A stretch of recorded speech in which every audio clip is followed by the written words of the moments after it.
Dieu a tant aimé le monde et qu'il a donné son Fils unique, afin que quiconque croit en lui ne périsse point, mais qu'il ait la vie éternelle. Amen. Amen. Alors, bien-aimés dans le Seigneur, nous devons le savoir aujourd'hui. Dans le couple, nous voyons, il y a tellement de tiraillements. Il y a tellement de tiraillements parce qu'il n'y a pas vraiment du vrai amour au sein du couple. On s'époumone pour des biens matériels. Ça, c'est à moi. Non, c'est à l'autre tout. Il y a des tiraillements. Mais prenons l'exemple de notre Père Céleste. Cette écriture-là nous dit, car Dieu a tant aimé le monde. Il a tellement aimé. Il a tellement aimé. Nzambe a l'outil kolinga mokili mingi peza. Qu'est-ce qu'il a fait? Il a pris. Non, l'écriture dit, il a donné son Fils unique. Alléluia. Amen. L'amour consiste à donner à l'autre ce qu'on a de meilleur en soi. Ce n'est pas de s'accaparer. Ce n'est pas de se disputer. Quand on aime réellement, cela consiste à donner. Dieu a donné l'unique Fils qu'il avait, le Christ, notre Seigneur. Il a donné au monde pour le bien-être de l'humanité. Donc, bien aimé, vous qui aspirez au mariage, donc vous êtes déjà dans ce processus-là, j'aimerais rappeler à votre attention que l'amour véritable, vous devez donner tout ce que vous avez de meilleur à l'autre. Mon frère, si tu dois construire un immeuble pour cette jolie demoiselle, fais-le. Tout ce que tu as de mieux, de meilleur. Dieu n'a pas donné au monde quelque chose quelque chose de dégradant. Non. Il a donné ce qu'il avait de meilleur de lui. Et il était tout seul. Mais il a donné pour le bien de l'humanité.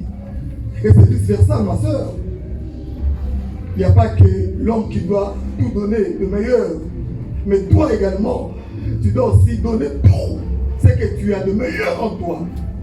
De valeur, de qualité à l'autre. Pour lui démontrer que tu l'aimes. Parce que Dieu a tant aimé qu'il a donné.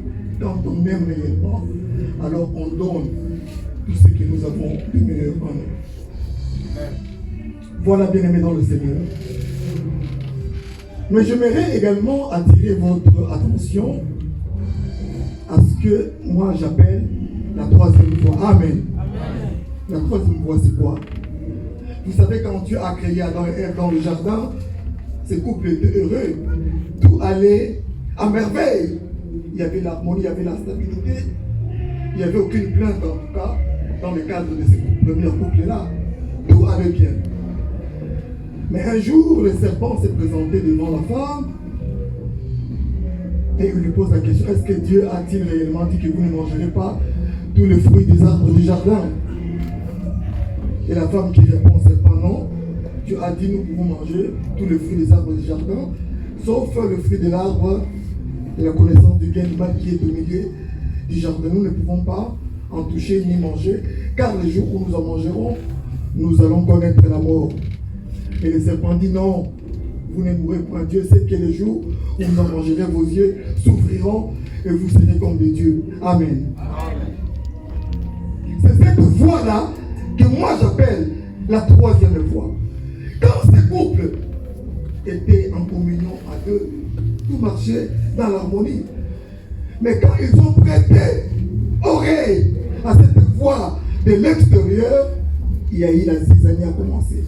Et c'est le mal qui aujourd'hui continue jusqu'à présent dans le monde à cause de cette règle-là dans la création. Vous vous aimez bien, vous vous inscrivez au mariage, vous allez rentrer au mariage, mais je vous le préviens déjà cet après-midi, sachez qu'il y aurait des personnes qui vont vous approcher, soit à la femme ou à l'homme, pour vous souffler que voilà, votre femme, on l'a vu là-bas, elle a fait ceci, cela, tout ça. Faites attention à la troisième fois. Ça détruit le couple. Et la plupart des couples de nos jours ont des problèmes parce qu'ils prêtent leur oreille à écouter n'importe quoi. Dieu n'avait pas demandé à ce couple-là d'écouter autre voix. Quand ils étaient ensemble avec Dieu, tout allait bien. Tout était dans l'harmonie.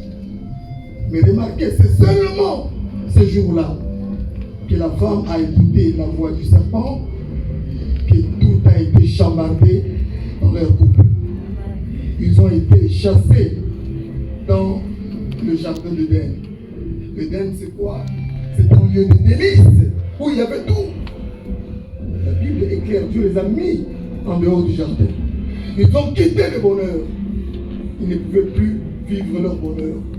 Voilà pourquoi aujourd'hui, dans certains couples, on voit qu'il y a toujours de l'instabilité. Il n'y a pas de vrai bonheur.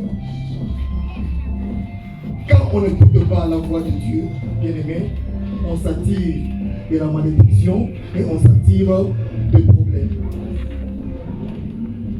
Ça, nous devons faire très attention de donner dans le Seigneur. Donc, ne donnez pas vos oreilles à n'importe qui pour vous dire n'importe quoi. Non. Ça peut devenir la source des problèmes et de l'instabilité dans votre foyer. Si vous avez des conseils, moi, à l'occurrence, je vous conseillerais d'aller voir l'homme de Dieu et de lui demander. Lui, il connaît bien la parole du Seigneur et il va vous procurer des conseils selon l'orientation de Dieu et vous continuerez à être heureux dans votre couple. Amen. Je voulais aborder aussi rapidement d'un autre point que souvent je les nomme la cohabitation malgré les caractères. Alléluia. La cohabitation malgré les caractères. Vous savez, bien aimés dans le Seigneur, que dans le couple, nous venons de familles différentes, des éducations différentes, et il arrive que, soit que le comportement ou bien l'homme il est un peu trop dur vis-à-vis de la femme, ou ça peut être aussi le caractère de la femme. Elle est un peu dure pour ça. Quand on dit quelque chose, voilà, il doit répondre directement ou agressivement. Ça peut arriver parce que nous le voyons, nous le vivons dans notre vie de tous les jours, dans le cadre de nos mariages. Donc il est vrai, je suis d'accord qu'il est vrai, nous n'avons pas toujours tous le même caractère. Alors j'ai intitulé ça la cohabitation malgré le caractère. Comment est-ce que cela est possible si on a des caractères différents? Certaines personnes disent, ah mais non, telle femme, il ne fallait pas qu'il prenne tel homme parce que son caractère avec elle, ça ne tient pas, ou elle doit carrément se séparer, se quitter. Moi, je ne suis pas de cet avis-là. Il y a une écriture qui est dans le livre d'Ésaïe, où Dieu dit, le prophète dit ceci, en ce jour-là, le loup et l'agneau habiteront ensemble. Le loup et l'agneau habiteront ensemble. Alléluia. Amen. Mettre un agneau auprès d'un loup et qu'ils habitent ensemble, qu'ils vivent dans la paix. Non. Nous savons dans la loi de la nature, le loup va sauter rapidement sur l'agneau, il va les dévorer, les tuer et les manger. Et ça sera la fin de sa vie. Alléluia. Amen. Mais Dieu, dans cette écriture-là, il nous dit, en ce jour-là, le loup et l'agneau habiteront ensemble.